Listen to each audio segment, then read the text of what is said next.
حضرت علامہ خلیل احمد سہارنپوری صاحب رحمۃ اللہ علیہ، ان کی عبارت ہے جو براہین قاطع سے پیش کی جاتی ہے، اور اس کا عنوان یہ دیا جاتا ہے کہ حضرت سہارنپوری نے لکھا رحمۃ اللہ علیہ نے کہ الیاذ باللہ نقل کفر کفر نباشد، کہ شیطان کا علم نبی علیہ الصلاۃ والسلام سے زیادہ ہے۔ تو اس عبارت کی حقیقت کیا ہے؟ دیکھیں، ایک عالم تھے، بتی عالم، مولوی مولانا عبدالسمیع رامپوری، انہوں نے بدعات کے حق میں اور حضرت گنگوہی رحمۃ اللہ علیہ کے فتویٰ کے خلاف ایک کتاب لکھی تھی، انوار ساطعہ در بیان مولود و فاتحہ۔ اس میں انہوں نے ایک بات لکھی کہ یہ لکھا کہ اللہ رب العزت کے نبی علیہ الصلاۃ والسلام کے حاضر ناظر ہونے پر انہوں نے دلیل پیش کی۔ دلیل بڑی عجیب تھی، کہتے ہیں کہ دیکھو ملک الموت، فرشتہ ملک الموت جو ارواح قبض کرتا ہے، اگر وہ ہر جگہ حاضر ناظر ہو سکتا ہے تو نبی علیہ الصلاۃ والسلام حاضر ناظر کیوں نہیں ہو سکتے؟ اور دوسری دلیل کہ شیطان ہر جگہ حاضر ناظر ہو سکتا ہے تو نبی علیہ الصلاۃ والسلام حاضر ناظر کیوں نہیں؟ الیاذ باللہ۔ صدقے جائیں ان کے دلائل پہ کہ قیاس کس پہ ہو رہا ہے؟ شیطان پہ، کہ اگر شیطان حاضر ناظر تو نبی حاضر ناظر کیوں نہیں؟ الیاذ باللہ۔ جب انہوں نے اپنی کتاب انوار ساطعہ میں یہ مسئلہ لکھا، حضرت گنگوہی رحمۃ اللہ علیہ نے حضرت سہارنپوری کو حکم دیا کہ آپ اس کتاب کا جواب لکھیں۔ حضرت علامہ خلیل احمد سہارنپوری صاحب رحمۃ اللہ علیہ نے اس کا جواب لکھا، کتاب کا نام لکھا براہین قاطعہ فی رد انوار ساطعہ۔ براہین قاطعہ میں حضرت نے عبدالسمیع رامپوری کی اس دلیل کو رد کیا، اور دلیل کو رد کیسے کیا؟ تین انداز میں، تین گویا جواب دیے۔ میں عبارت کا صرف خلاصہ عرض کرنے لگا ہوں کہ کیا انہوں نے پہلے جواب یہ دیا کہ مولوی صاحب کا یہ قیاس سے عقیدہ ثابت کرنا ٹھیک نہیں ہے، چونکہ نبی علیہ الصلاۃ والسلام کا حاضر ناظر ہونا، آپ کا عالم الغیب ہونا، یہ عقیدے کی بات ہے، یہ کوئی فضیلت کی بات نہیں ہے، یہ تو ایک عقیدہ ہے۔ جب یہ عقیدہ ہے تو اس کو مولوی صاحب نے عقیدے کو ثابت کیا کس سے؟ قیاس سے۔ قیاس، اور قیاس بھی پھر کس پہ؟ الیاذ باللہ شیطان پہ یہ قیاس کیا۔ تو فرماتے ہیں کہ دیکھیں، عقائد کا ثبوت یا تو قرآن کریم سے ہوتا ہے، یا اخبار متواترہ سے ہوتا ہے، یا اجماع امت سے ہوتا ہے۔ یوں اس طرح کے قیاسوں سے عقیدے ثابت نہیں ہوتے، لہذا آپ کے قیاس سے عقیدہ ثابت کرنا ٹھیک نہیں ہے۔ دوسری دلیل دی، فرمایا کہ آپ تو شیطان پہ قیاس کر رہے ہو، جبکہ نبی علیہ الصلاۃ والسلام کے حاضر نہ حاضر نہ ہونے پہ احادیث موجود ہیں، اس پہ واقعات موجود ہیں، اس پہ فقہا متکلمین کی عبارات موجود ہیں۔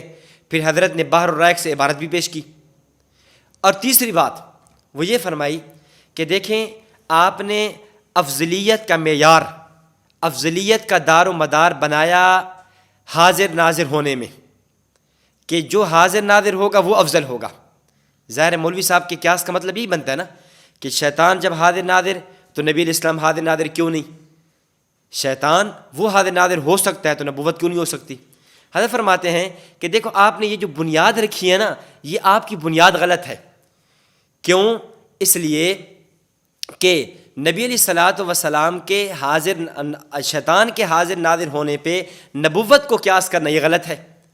اس لیے کہ میں آپ سے پوچھتا ہوں کہ مولوی صاحب، آپ خود، آپ مصنف، آپ مومن ہیں، آپ مسلمان ہیں، اور ہر مسلمان وہ شیطان سے افضل ہے۔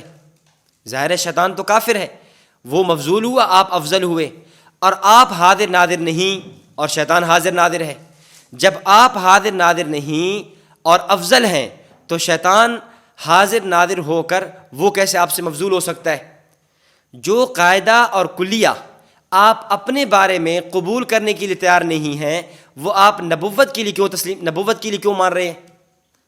تو حضرت سہارنپوری رحمۃ اللہ علیہ نے یہ کہا، اور اس کے بعد حضرت نے اس بات کی پوری وضاحت کی، اور پھر یہاں تک نہیں بلکہ المحند علی المفند، جس پہ 24 اکابر علماء دیوبند کی، اور اس کے علاوہ مکۃ المکرمہ، مدینہ المنورہ، مصر، دمشق وغیرہ 70 علماء کی تقاریر، 70 علماء کے دستخط موجود ہیں۔ اس کے اندر حضرت رحمۃ اللہ علیہ نے واضح یہ عبارت نقل کی۔ حضرت فرمایا کہ من قال، جو بندہ یہ کہے کہ ان فلانا اعلم من النبی صلی اللہ علیہ وسلم فقد کفر، جو آدمی یہ کہے کہ فلاں آدمی نبی علیہ الصلوۃ والسلام سے بڑا عالم ہے وہ کافر ہے۔ اور پھر آگے فرماتے ہیں وقد افتى مشائخنا بتکفیر من قال ان ابلیس اعلم من النبی صلی اللہ علیہ وسلم، ہمارے مشائخ نے، ہمارے اکابر نے اس بندے کی تکفیر، فتوی کفر لگایا ہے جو یہ کہے ابلیس نبی علیہ الصلوۃ والسلام سے بڑا عالم ہے۔ تو حضرت تو وضاحت فرما رہے ہیں کہ نبی علیہ الصلوۃ والسلام کے مناصب، آپ علیہ الصلوۃ والسلام کے شایان و شان جتنے علوم تھے وہ اللہ رب العزت نے آپ کو عطا فرما دیے، لیکن جو علم جس کے شایان و شان اس کو دیا جاتا ہے۔ سورہ نمل میں ہدہد کا واقعہ موجود ہے۔ ہدہد نے آ کر کہا احطت بما لم تحط بہ، کہ میں نے اس چیز کا احاطہ کیا، میں اس چیز کا علم رکھتی ہوں اے سلیمان جس کا علیہ السلام جس کا آپ کو علم نہیں ہے۔ تو کیا ایک جزیے کا علم ہدہد کو تو نہیں، ہدہد کو تو ہے اور سلیمان علیہ الصلوۃ والسلام کو نہیں ہے، تو کیا اس کا یہ مطلب ہوگا کہ ہدہد سلیمان علیہ السلام سے بڑھ گئی؟ ہرگز ایسا نہیں۔ ایک آدمی عالم ہے، فاضل ہے، آپ کے مدرسے کا مہتمم ہے، شیخ الحدیث ہے، وہ سارے علوم کو جانتا ہے اور اس کو جوتی گاڑنا نہیں آتا، موچی کا کام نہیں آتا، تو کیا کوئی بندہ یہ کہے گا کہ یہ موچی کا علم شیخ الحدیث سے زیادہ ہے؟ کیوں؟ شیخ الحدیث کو تو جوتے گاڑنے کا طریقہ نہیں آتا اور موچی کو آتا ہے۔ تو حضرت فرماتے ہیں کہ جو علم جس کے شایان و شان ہوتا ہے وہ اس کو دے دیا جاتا ہے۔